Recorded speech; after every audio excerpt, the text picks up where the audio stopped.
something not as extreme in the way that she went. And I think about the pain she must have felt to feel like she don't have any other option or any other resort or any other outlet for herself. And it just becomes clearer and clearer to me how the internet, how everything in the smoke and mirrors of it all. And that's what struck a chord to me. And it wasn't like I was whatever to LG uh post to his writing. It was just I don't think I was ready to read and digest the reality of suicide and the reality of people who you think have it all together. In actuality, they just don't, right? Yeah. But welcome, guys, to another episode of TFG, aka the Financial Griot. My name's Alanta, one of the co-hosts of the pod. As you can hear, we were alluding to the tragic loss of Miss 2019 USA. Um, I don't want to Chelsea Christ. I Chelsea think I Christ. want to say that's her name, Christ. Yeah, Yeah, it it's is. this starts with a K, Christ. And I was just giving my thoughts on it, because Lawrence wrote a beautiful written piece on the neighborhood finance guy.com. Check it out when you guys get a chance. And just did a great breakdown about Black Girl Magic. And I recall one of the statements that you made in your writing in the piece about how we need to stop projecting, queens and crowns and Black girl magic to Black women, because in all reality, in all actuality, it's heavy. The crown is heavy. The pressure is heavy. And the expectations is seriously heavy for us to have it all together. Um, and that was something, and I expressed that to you. I just wasn't ready to read because it's sad. It's extremely sad when you think about the pressure, societal pressures to have everything, to be built on, like you would mention, the outcome. It should be this sort of way how we plan out our life, and not to be so attached to the outcome of what we think that life should be for us. So yeah, that's the topic for today. So how I are would you guys doing? I want to be I definitely want to put a trigger warning on this episode because you don't know who's listening and what they're going through. So if you are listening, we are going to talk about some heavy topics, mental health, suicide. And if you are someone that is facing these thoughts and you need help, it's real. The suicide hotline number is 800-273-8255. It might seem like an extreme thing, but you really don't know what people are going through. And so if you feel like you have no one to talk to, or you feel like you're going through some deep things, I think it's definitely important to reach out to someone and talk to someone because your life is important. No matter how much you may feel like whatever you're feeling, um, just talk to people and try to find help. I think it's really important. And so just wanted to let you know it is a heavy episode. So if you feel like maybe this is not the episode that you need to be listening to right now, totally fine, fair with us. But I definitely think these conversations are important to have, to open up the dialogue about how we need to stop thinking as a society just because someone's beautiful, just because someone have things, that it automatically means that their life is perfect. I did some research because I really didn't know Chelsea at the time of until like it was all over the news. And I went through her TikTok and to see how many people actually bombarded her with messages of hate as well. Like, oh, you're so privileged, you're so beautiful. Like, what is your problem? Like, do you have any of these problems? Like, she had a lot of like, as much as she had love, she also had people that were very visceral and nasty because they felt like you have your life together. Why would you even complain about anything? And long and behold, people don't understand that you can literally be functioning at a high level, but you're depressed. So it's called high functioning depression. So these things need to be addressed because there's so much we could talk about, but there is something to be said about that crown aspect of just putting something on your head, and it's supposed to make you feel important. It's supposed to make you feel like you can be invincible, but in reality, you're human and you don't know how life is going to turn out. And we should live day by day instead of living for our accomplishments and checkoffs. So, Yeah, I think it was very interesting, the reaction that we saw in her passing, especially in the short, brief amount of time that it was pretty much in the headlines. I think a lot of young Black women, young Black professionals, young Black educated women really felt it hard because they looked upon her. Maybe I'm just mansplaining from my perspective, a Black guy. They looked upon this person, who seemingly had it all. She was, living the life that they always envisioned themselves to live, very fabulous, the outfits. Hey, you got the best, you got a great body, you be at the gym, you're getting all the likes on social media. She has like what's aesthetically beautiful today being like, hey, your light skin, your hair is like, this poofy thing that, and she has a lot of it. So everybody's looking at her like, you have it all. And she was amongst the group of ladies, I think it was like a Miss USA, a Miss Teen USA, a Miss International, so on and so forth, where, hey, it was like the height of Black excellence, Black girl magic. This was being pushed. And I always felt that it was too much. And I've stated it before, and I stated it, numerous times, because I looked upon like my goddaughter and my little cousins and thought to myself, and what if they're just based on those standards, there's just not enough. And I noticed the proliferation of things like the shade room, or even conversation with other women that I've known all my life, using terms like, oh, that girl is basic, that girl is frumpy, da. Like, it's almost like we were always typecasting each other, and for what reasons? None at all. To fit aesthetics, to fit ideas, to fit, what even to her point on her own Instagram, she stated, curated highlights of her life. It wasn't really the reality of the things that she had to deal to. She had, probably she had some days with acne, God forbid she has acne.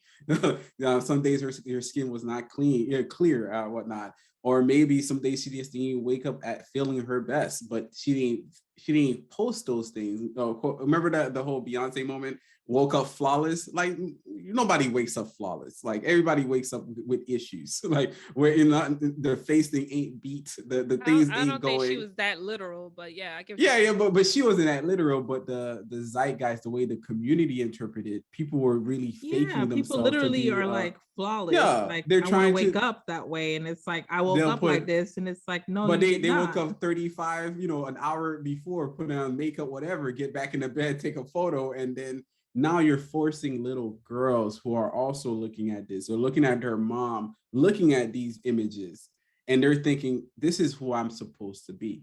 And I think in this society, as we start to box in our mortal idea of what everything is supposed to be, it gets harder and harder to see the truth, is that having a roof over your head is a benefit. Having food to eat, having clean water is amazing. Not a lot of people even have that. To be able to sleep at night, it's not that.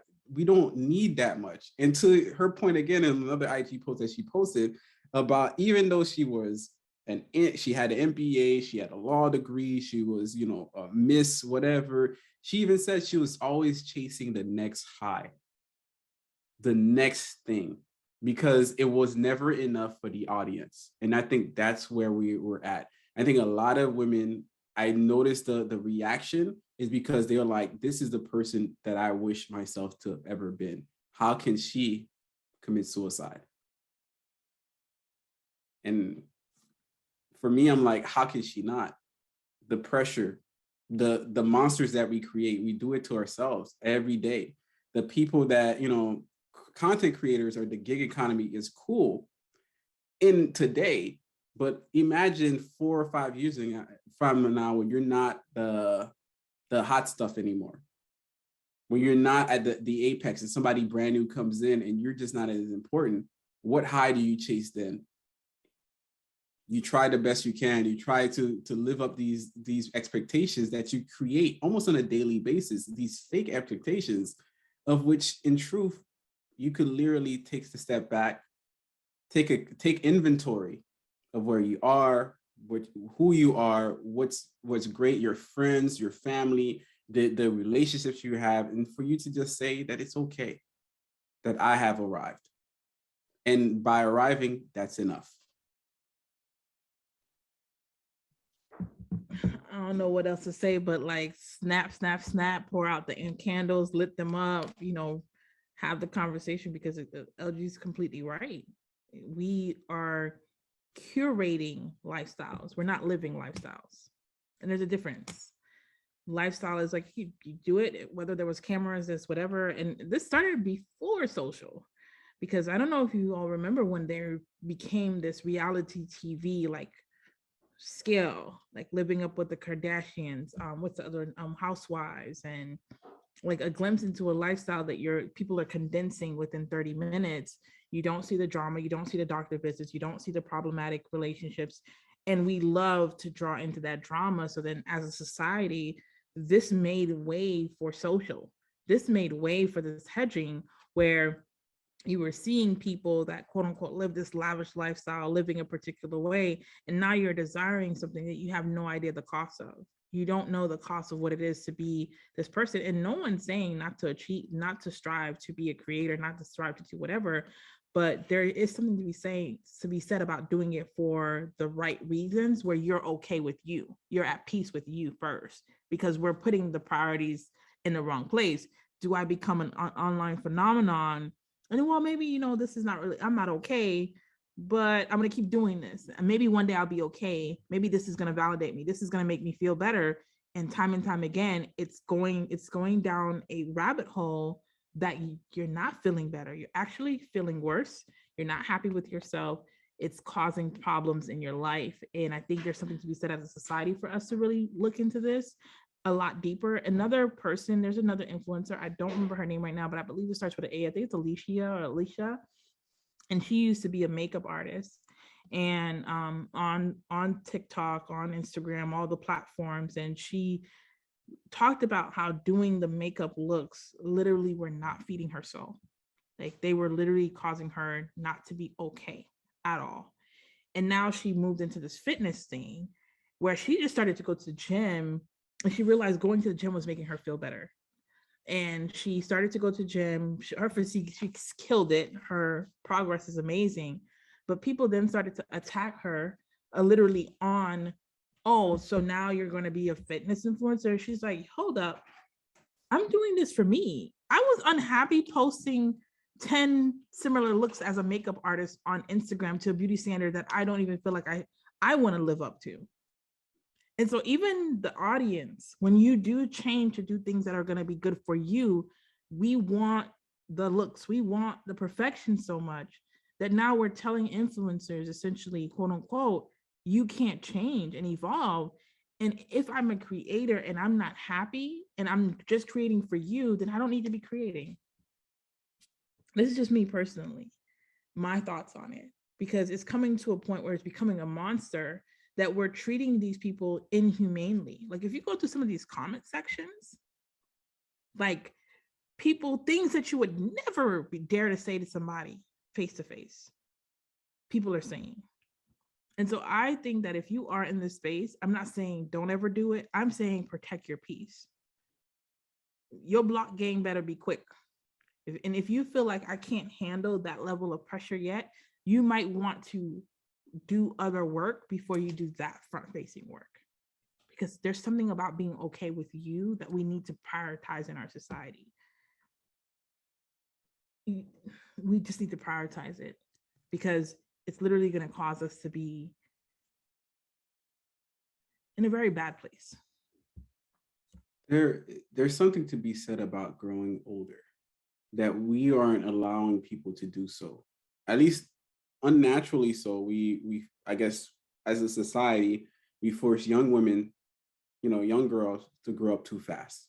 So there's way too many young girls on social media taking all this imagery, basically I'm like, sometimes me and my buddy is like, yo, this is a teeny bopper. Like, she's probably not a teen. She might be like 17, 18, maybe 19 or something. I'm looking at her like she's a child, but she's, pretty much exposed. And the exposure is giving her and her audience getting all the likes from them. Some people literally wearing less lingerie on TikTok. I'm like, this is just lingerie.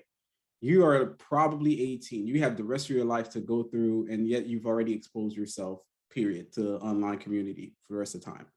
You have drastically changed yourself. We have forced a generation of young girls to think that they're somehow they're not special if they're not model typed, or model looks, or model. If you don't get likes, I'm actually definitely afraid to know what happened to a girl that doesn't get likes today. Like, what is the minimum likes that you need to get to even be affirmed by society as being okay with yourself as a young girl? 16, what is it, 20 likes? Is it 100? Is it 500? Maybe that at that point, maybe you exist to the world. That is, I think about my goddaughter. I literally do. I think about her all day, all the time. Like, it's just, I don't know why I've always been connected to her. So I think about the type of person, the type of world that she's going to exist in, and the type of pressures that she's going to have to go through. And there's no way I could stop it, because that's the way society has crafted itself to be.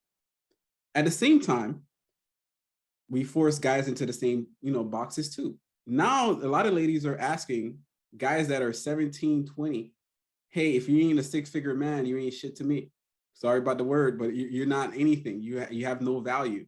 Or if you're not balling, if you don't look this way, you're not dressed this way, you're not cool, and you're not the it thing. So guys are also suffering from body dysmorphia. It's happening. If you're not swole, if you're not jacked, you're not somebody's son, like, I don't know what it is. You ain't in this, you're not in the picture as a person. You don't exist. So the idea of the flawed, the regular, the normal person is almost erased for just the most elite version of what we perceive to be perfection. And I think that's why her death and her passing hit a lot of people, because that's the elite version of what they perceive to be beauty. On top of that, even to that own Chelsea Christ's IG, she wrote about it that being 30 was around the corner for her. And it literally killed her, because she didn't know how to proceed in life and to really grow up. And growing up, to be honest with you guys, it sucks when your body starts feeling a little weird. It ain't kicking the way you want it to kick. The metabolism is not hitting the way you want to hit. Your body will change for guys and girls. It will change multiple times in that process. And then even, you will get grays, you will, lose some hair, you do all types of stuff. It's going to happen. And we're not allowing people to grow old anymore. This is why you see rappers out here with some sneakers and stuff like that on stage trying to perform when they're like 50 plus. You're a grown man. Like, half the time you're looking at some people dressed, you're like, you're a grown man, but we're not even allowing them to grow up because they had to fit an aesthetic. But we're not even allowing the women to grow older, wiser, and more radiant in their own wisdom, which is a whole different type of, sex appeal. It exists, as crazy as it is. I know a lot of women don't understand this, but I've been to France a couple of times, and like Frankfurt, Germany, out there in Strasbourg. I saw a lady pass by. She might have been in her 80s. She could have pulled me. Like, she was a bad chick. Like, just the way she wore what she wore, it wasn't a lot, but she wore it with some class and pure elegance. Like Felicia Rashad, like when she popped up I was on a concert and she was there, I was like, man, she could get it. Like, it's just because she grew into her femininity, into her wisdom, into the comfort zone of which it's okay to grow up. And as crazy as it is, that is also very sexy. I don't think we talk about it enough. I don't think we share about it enough. I don't think we allow people to just live their lives. There is going to be a time where you're the awkward little person, like boy or girl. There's going to be a time where you might even hit a peak out here in college, looking really cool, really, guys looking real jacked out here, ladies looking real, everything's looking real tight. And then sometime down the line, maybe you're just the mom that had that moment, but yet you're still very happy with who you are. Yeah, we're definitely obsessed with sustaining youth. Being younger is a $1 billion industry when it comes to beauty and makeup artists, and social media feed into that. They double down into that. Like something is wrong with getting older, and I think that is the facade that has been putting so much of pressure on women, is that we have to sustain this unrealistic expectation. Whereas, how you look 10, 15 years ago, there's no amount of filter, no amount of anything you can do to change that. It's just life. And I think it is the people are really uncomfortable about getting older for some reason. I just never understood that. I even come to the point where, like, dang, 10 years, 15 years ago went by pretty quick. But I'm just so much happier with who I am now than when I was at 20, because I was confused as hell. I didn't know what was going on, just being busy for nothing, right? Just running around for nothing. Um, but also it's in a matter of just being comfortable, like giving yourself grace. Like, it's okay, your hips will get wider, like you will gain a good 10, 15 pounds as a woman. You kind of like get comfortable in your body of who you are, right? To this day I still haven't grown chest. Like, that is just haven't happened for me, and I'm okay with that. But some people are just not comfortable when it comes to getting older for some reason. And is to me, getting older is just a part of the process, and is a part of getting to a point of you're just okay with being who you are. And because I think the mastery of life is just mastering yourself. Because once you start mastering yourself, these things are not projecting on you. Other people insecurities are not projecting on you. Social expectations, unrealistic expectations. And I just want men and women to understand that it's okay to get older, and it's okay to feel as though you will not get to a point where you may not fulfill this dream or that dream. That's fine, because dreams kind of just change and shift, and goals change and shift. You just have to be internally okay with it. And I think that's where it hits people, because you would think, for like you mentioned, a person would just have all this perception how it looks, right? Because when you think about the highlight when she became Miss USA back in 2019, there was a Miss Teen USA. There was a I forgot Miss the other one title, but it was all this black girl magic, like you mentioned. It was just like this highlight in this moment. And I think we are doubling down on this dopamine, this hormone that we always want, and we want to keep to that point. Like Tyler the Creator mentioned that, some people are still peaking high school. Like that's that highlight. I could talk to people 15, 20 years from high school and from college and whatnot, and they're still in that moment in time, right? And I recall going back from her TikTok and going to her IG, where she won Miss USA 2 or 3 years ago, where she's still highlighting the moment. Not to say it should not be highlighted, but it's to say that sometimes we're stuck in these highlights. We're literally physically stuck in these highlights, and we don't know how to move forward. We're looking for the next high, as you mentioned. And it's to our detriment.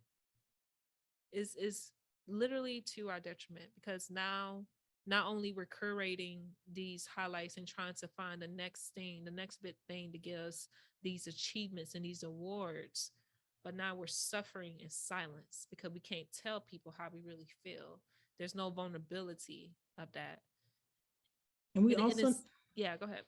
No, we also need to consider not telling someone how they feel. Like, I think I could imagine her having a conversation with somebody and they're looking at her like, what do you mean something's wrong? You popular on IG, you MBA, lawyer, beautiful. What's wrong?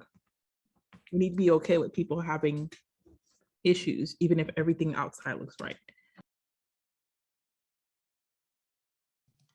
Yeah, for me, I think it's, I don't know. I do listen to some people, and I do, want to challenge them in their own privilege, but I do also try to move people away from what they're currently living in to another location. This is why I'm a big fan of traveling abroad, especially if you feel kind of like something is going on or whatever. Like take a step back. Maybe not traveling abroad, but really take a step back from your, and use the vacation time. Use your sick leave if you are feeling sick. If that's something that we typically don't do as Black people, but we need to make sure that we just use that time. And there was an article that Lovely shared, and I forget the title off bat, but this idea of Black excellence and I know you're gonna find it, but the idea of Black excellence and in proximity to whiteness, I think is another one of our problems, is that we're not allowing ourselves to be the true version of who we are because we're always trying to put a face. So I even in that moment, right, that she won, this thing, the Miss USA, and a lot of other people won it. A lot of people, Black people, even Black women specifically, felt, vindicated in that moment. It's like, hey, look, we won everything. Black women are great. Black women are beautiful. I'm like, all this time, at least I was one of the guys, and I know there's many other Black guys that told Black women, you've been beautiful all this time. You don't have to wait for somebody else to give you social validation in order for you to be a happy version of who you really are.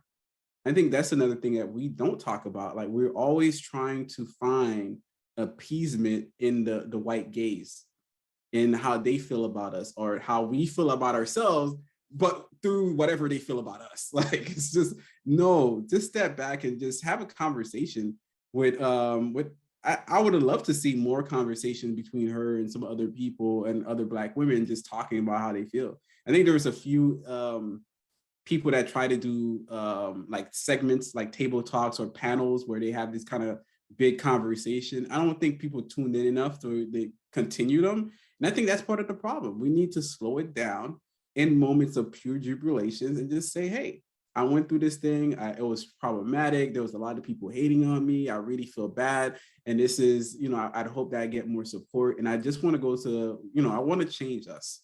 I want to change our community. I think those are the conversations that matter.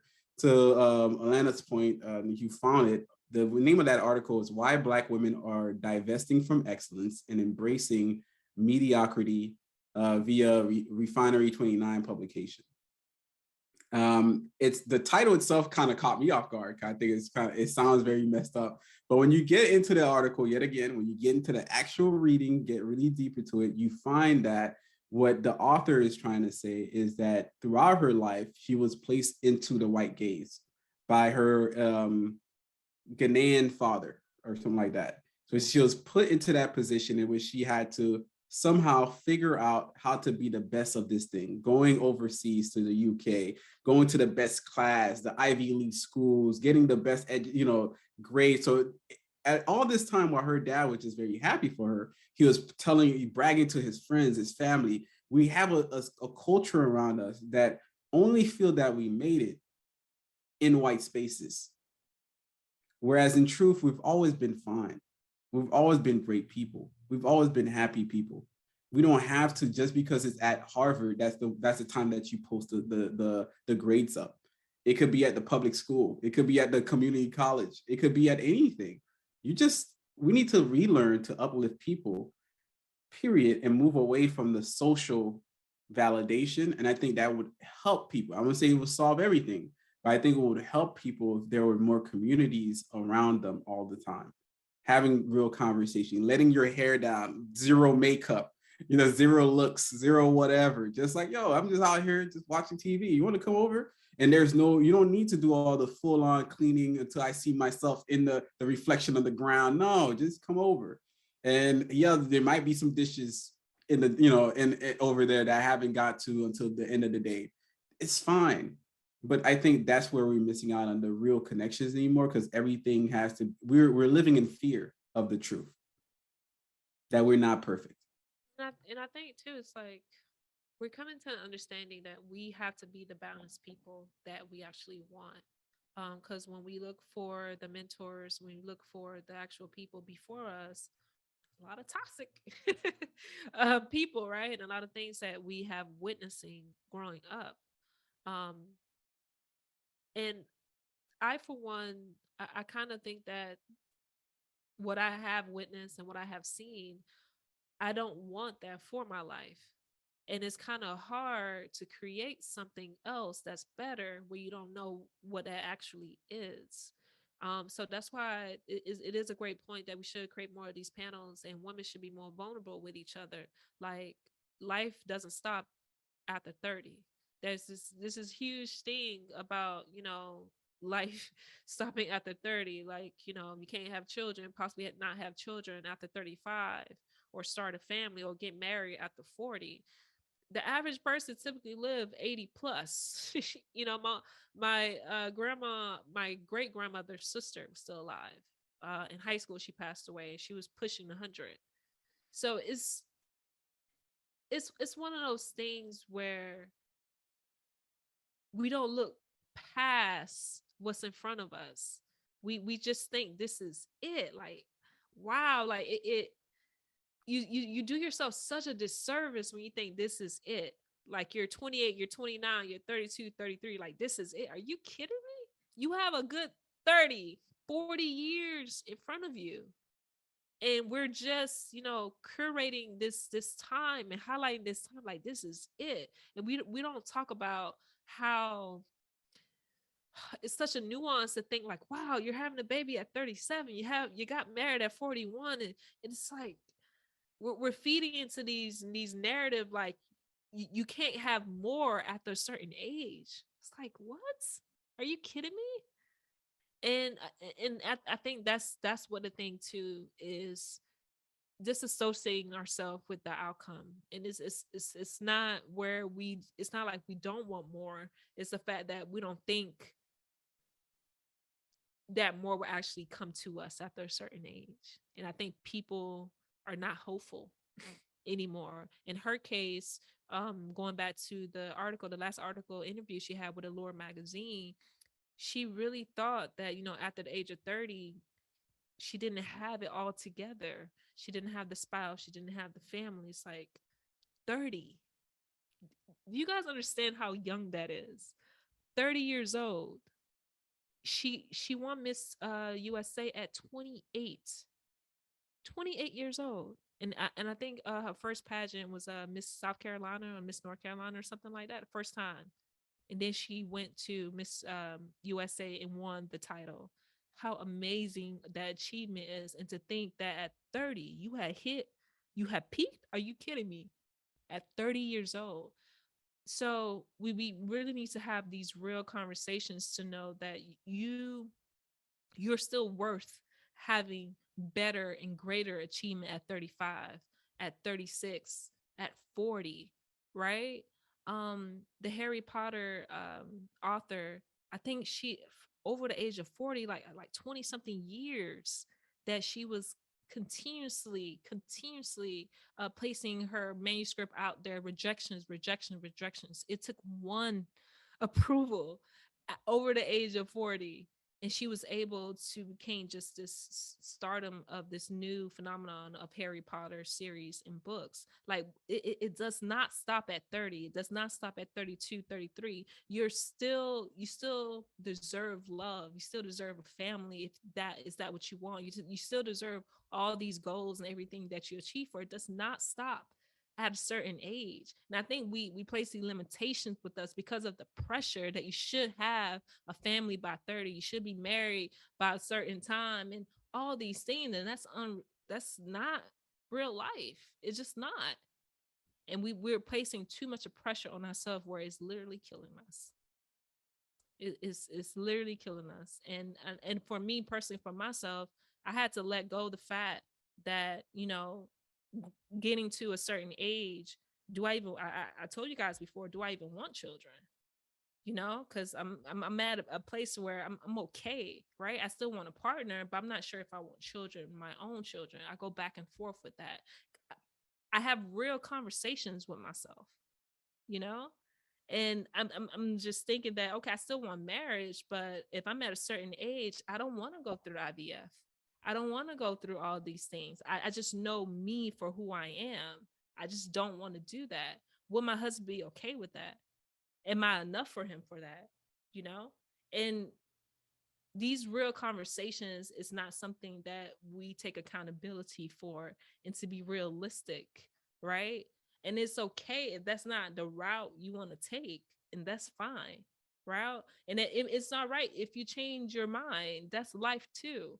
And we just have to be okay with just getting older, and it's all right. You're not peaking yet, trust me. You're not peaking yet at all. And it just takes for us to be more comfortable in our life, and more comfortable to continue growing, continue evolving, and just trying to be the best at whatever we're striving to do. Just be the best and be okay whatever you decide to do for your life. It is your life. Ah, whoa, that was a heavy episode, that's for sure. I know a lot of people I don't even listen to know. it. It's about to be heavy. It's about to be heavy, and we're gonna definitely have a lot of the notes and information on the back end for you in the show notes as we can and as we should. And ultimately, if you need that level of accountability, the friendship, the connection, please feel free to just reach out to your friends, pick up the phone. Communication is a two-way street. I always hear, oh, that person didn't call me, but you didn't call them. So that's how the communication rose. Feel free to call them. And at the same time, I've always posted in my IG, the neighborhood finance guy. I always post like these ideas that you can really change your life. Things like, joining a run group every week, that might even help you kind of like with other people get into the habit. Do team meal preps monthly, maybe, where you go to somebody's house, y'all cooking each other, y'all sharing recipes, so on and so forth. And also, really try to link up with people, either it be physically or virtually. Sometimes having a nice little get together, where you plan it out, where you just, hey, we're gonna have brunch, and everybody have their own brunch at their own crib. That's kind of nice too. I've seen people do that. So there's a ton of ways to really kind of change up your life, change up your feeling, and also, be honest with you. Maybe it's time for us to start implementing some shut off time for the social media. Like straight up, some hours we just like, hey, hey, it gets to a certain time at 8 p.m., no more social media. And then you wake up, maybe you don't log on social media until 9 a.m. or something like that. So you're creating this complete space of which you're separating from something and not really tied into everything that's going on. Give yourself the space so you can be surprised about things. When I heard like, oh, it's snowing, I was like, oh, shoot, it's snowing today. It's snowing until now. And it's not bad. It's not the end of the world. But ultimately, creating those spaces where you could just generally be free of knowing everything at all times and trying to be on all things in all places. We are not God. We are not godly. We cannot know all things. We cannot be all people. And it's okay to not know the outcome, because that's the life that we're living. Enjoy the journey. And that's where I'm going to land. I'm going to let everybody else tell their piece, and definitely keep linking up with us, reviewing us, ask us questions, because we love those. Send us messages, because you don't do that enough. And second, share it with a friend, because obviously we only have like one subscriber from Nigeria. So please, be amongst our subscribers. Oh no, I heard from my wife that we lost them. So therefore, we don't even have the subscriber from Nigeria anymore. They probably follow you and seen that post you made about the Jollof, right? Yeah, I'm pretty sure it's about the Jollof, and I think I lost him, and I think he took offense because I did make fun of it afterwards as well. So I'm sorry. He's not sharing it. He's like, that's it. I'm sorry, Nigerian buddy. Please come back. I'm not talking about Jollof ever again. It's still mushy rice, but I guess you like it. I'm happy for you. I said what I said. Go ahead, lovely.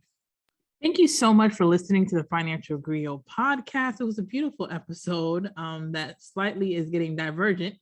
So I hope that everybody... I end everything with happiness and joy, guys. That's really why I do. I crack jokes because it's good to crack jokes.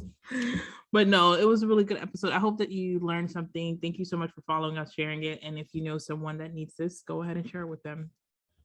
peeps. I always do this, like they could actually literally They see see me you, do right? the Like peace. and it's Like she doesn't. She's doing the peace sign. So all the time. Like, yeah, like some kind of Asian woman. Like, she's Yo, my since I got queen. back, I'm always doing them. When I got back, I was like obsessed with this. All the time, a picture with this. Thank gosh I got out of that. You got out of that phase? Well, sometimes I'll go like this or like that, but like I used to do this all the time. My students like, Kawaii. oh my God. Kawaii. Cute. It's all cute all the time. Yeah. But thank you so much for listening, and we are out.